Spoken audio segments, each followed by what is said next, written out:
Hey, this is Full Game Prometheus giving you another full game live breakdown. Going to be rolling with the Cowboys as a mini scheme, also the Panthers, and I'll be using the Jets on defense.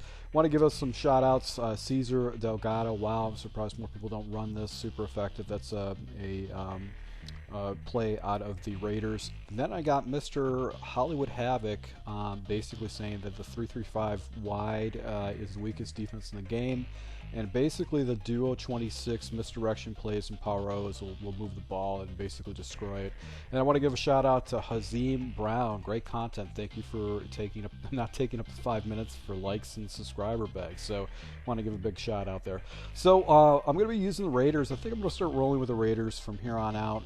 Getting Philadelphia Eagles. I think one of the things I've noticed in Regs recently is that when I do use lower tier teams, a lot of times what I'm going to do is I'm going to play a lot of lower tier teams too.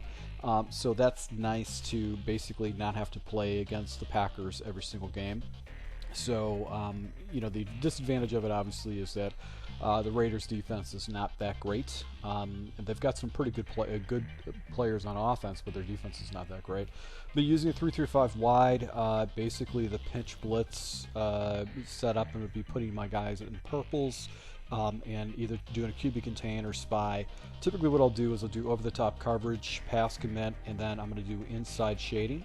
And that will pretty much lock up a lot of stuff, depending if my opponent can actually see the reads correctly. So right here, basically he doesn't have anywhere to go. It takes off what hurts and actually goes ahead and picks up a couple yards. So 3rd and 10 situation, goes back to the same play right here, hits me with a little like kind of a slant out route with the tight end, catches it right in front of my user. You're going to see him throw in front of my user or around my user a lot.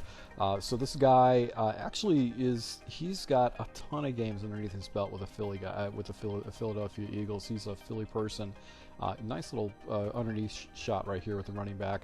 But he's ranked, I think, like 4,300 or so in the nation. He's probably got about 400 games with Philadelphia, so obviously he knows how to use the roster. So 4th and 4 situation, I actually go into an aggressive just flood zone coverage right here. I've got a spy out there, and right there I'm able to go ahead and catch him as he tries to wheel off. So get the ball back in the first defensive series that I actually get a stop. That is always winning football. Right here, motion my guy over. I'll be looking for the high-low underneath. He's got a spy in the middle. And I was trying to hit him over top, but unfortunately he didn't do that. Now he ran on the previous 3 plays cover 2, so I've got this cover 2 play. I just posted this on my channel. It's a quick snap play, and it always gets past the seam on the sideline and actually gets me some big chunky yards. So I'm able to go and get a 1-play touchdown off of that. So right here, basically he stays with the run. So this is one thing I do have to say about this guy. Very committed to the run. He would run first and then actually pass. Now he goes basically with a spread offense. Right here, I actually had a cloud flat off to the left, and I had to go ahead and carry over. So he actually caught the ball right in front of me. But he was definitely challenging my user, and I can tell you this much: in this gameplay, he was winning. Every time he challenged my user, my guys would not get anywhere around the ball. That's a nice dot right there. Urza actually catches it inside a small little window in between the purple zone and the man coverage. And right here, I was trying to peel up. I get a nice animation by my defensive back to go and slap that ball down. That was a perfect read. That was a perfect play for this defense. So he actually had some type of a defense setup. Back to the crosser again.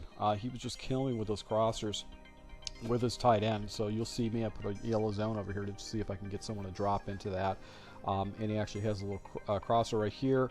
He pops it right over the middle, but I've got 5 defenders in that area. So 2nd and 10 situation, he's got a single back bunch. He takes his running back, he moves him out. I've got a 3-ruck zone over the middle in this situation. Once again, he throws right at my user. My user's just moving all over the place. It was just a bad play right there. And here's one of the better plays that did. I think he might have quick snapped this because I don't think I had a guy out there, but he's able to go and get the ball down to the 1 with 1 minute and 30 seconds left, and does a nice little inside zone with that stout Philadelphia line to get the ball in the end zone. So, minute and 27 seconds left right here. I'm setting up this play. This has got some man beaters. It's got some zone beaters. He's playing man. I got a crosser with one of the best tight ends in the game, and right here I run back into his defender. If I would have played the sideline and get knocked out, that probably would have worked the best. Got a little bit greedy. So here I go into a play which is going to have a quick out. It's also got basically the wheel route, and I've got some draggers over the middle. I looked to the quick out. I didn't feel comfortable with it. The wheel was actually covered up, and his guy comes around the edge and is able to go ahead and sack me. So I've got a slant. I've got a streak. He's playing man coverage, and this is a terrible read. He had a yellow spy out there who was in a whole yellow spy. I did not see him. When I threw the ball, I saw the defender, and I was like, oh, God, terrible read. I was not anticipating the yellow spy to be over there on the left-hand side. So that was it was a good defense by him. It was a terrible read by me. That should have been throwing that ball away. I just got a little bit greedy. So on this next play right here, bad play by me, and as a result, I actually get rid of it. Have a deep out on the left-hand side with Regs, able to go ahead and get the ball down to the 46. Now I motion this guy over just to see if he actually jumped into another zone. I've got a quick out or a deep out on the back-end side because he's got his guys all pressed off. And I've got the out for his man read. So this guy, he would sit in a defense. He would just keep playing a defense until you beat it. Here is the out right here. I actually hit with Williams, but then I actually go ahead and stumble out of bounds. That is going to come back and haunt me because in the next play, he's playing man coverage down in the red zone, and it worked out for him because this defender actually came over the top of my guy and intercepted it and stopped my opportunity to either get a field goal or get a touchdown with 20 seconds left. So that was a great play for him in that type of situation. So right here, I need to get a score to actually tie this thing up. I actually challenge his user, but he comes out of nowhere, catches it, gets him over the top, and gets a interception, and he gets the ball down to the 8-yard line. So it's a really good play right there. Now he's in a twin set right here. He takes a run in the inside, just swerves past my user, and then back with the run in this type of situation.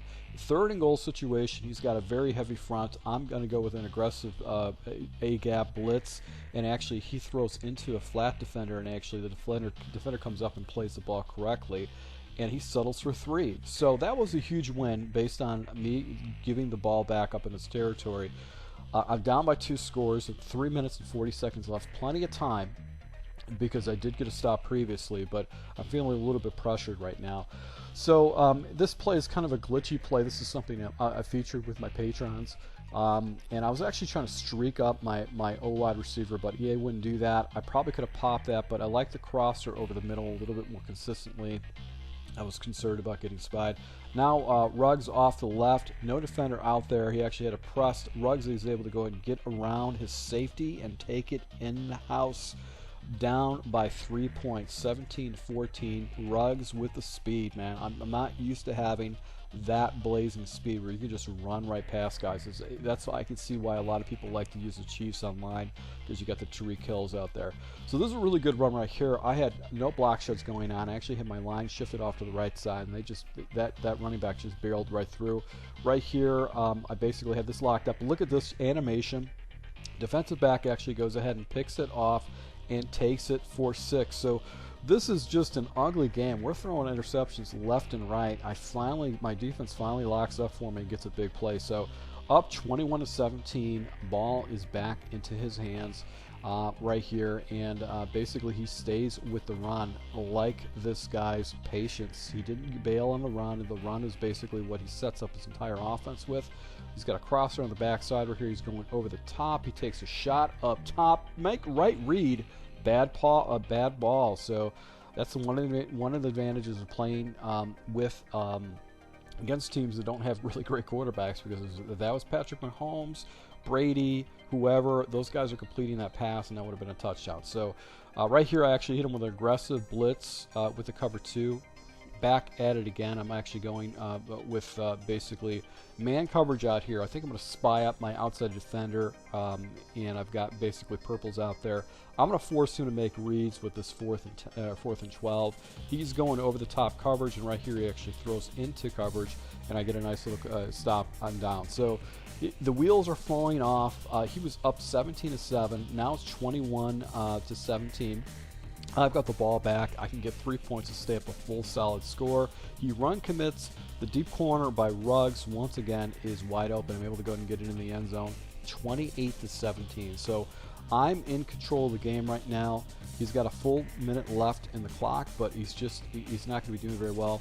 Had a double move out there that he was waiting for it to develop, and as a result, I get a nice little block shed off the edge. So 2nd and 19 situation. Back to the passing play. He's got a bunch of crossers going off to the left. He actually throws into defenders. He almost comes down with it, but I get a 3rd and 19 situation. Now I'm going to go ahead and dial him up with basically a cover 4. I've got a soft squat out on the right-hand side. I probably would have more preferred to have that as a outside quarter, a deep quarter, but I actually dial up a blitz. I get a nice little block shed, and I'm able to go ahead and sack him down in a 3-yard line. And now it's a 4th and 27 in this type of situation. I'm just going to use a prevent defense. Go ahead and beat me over the top for 27 yards. You get it, you get it. And as a result, he actually goes for the Hail Mary to stay in the game, and as a result, he actually quicks out. So once again, guys, thank you for your support. I love the comments. Make sure you drop the comments. I'm going to go ahead and try to appreciate you guys by mentioning you guys in the comments, and thank you for your support. Until next time.